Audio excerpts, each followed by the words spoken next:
ওকে, আমরা কি করছি, আমরা ইমেজ চেক করলাম, এখান থেকে দেখতে পাচ্ছি একটা ইমেজ যখন রিমুভ করছি তখন আমাকে মেসেজ দিচ্ছে error response from daemon conflict unable to delete container id cannot be forced। আসলে এটা আমরা কিভাবে সলভ করব, এই মেসেজটা কেন দিচ্ছি।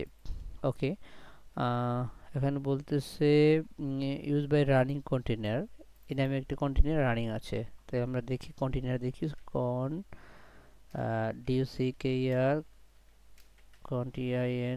কন্টেনার। ও, ডকার কন্টেনার রানিং কন্টেনার দেখতে হলে আমরা দেখি ডকার পিএস দিলে আমরা এখানে দেখতে পাচ্ছি 3টা কন্টেনার রানিং আছে।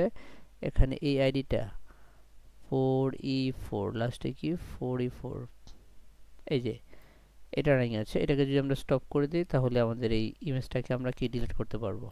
ওকে, আমরা একটা রানিং কন্টেনারকে স্টপ করার জন্য কমান্ড দেব here container stop container id, enter. Okay, wait করব।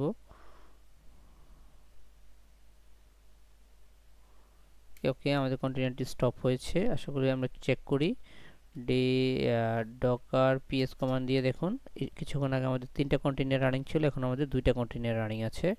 এই পর্যায়ে আমরা এই যে ইমেজটাকে আমরা ডিলিট করার চেষ্টা করছিলাম, করার সময় আমাদের এই মেসেজটা দিচ্ছিল, এটা আমরা আবার করার চেষ্টা করি। কি কমান্ড দিয়েছিলাম, ducker এখন কি করব, ইমেজ আইডি আমরা সিলেক্ট করি। ওকে, এন্টার। এখন এই বলতেছে মাস্ট বি ফোর্স, আবারও সেম মেসেজ দিচ্ছি error response from daemon conflict unable to delete must be force। আচ্ছা, এটা ফোর্স কমান্ড দিতে হলে কি docker rmi space -f, enter. দেখুন এবার আমাদের এই কি ইমেজটি ডিলিট হয়েছে। আমি আবার চেক করি ducker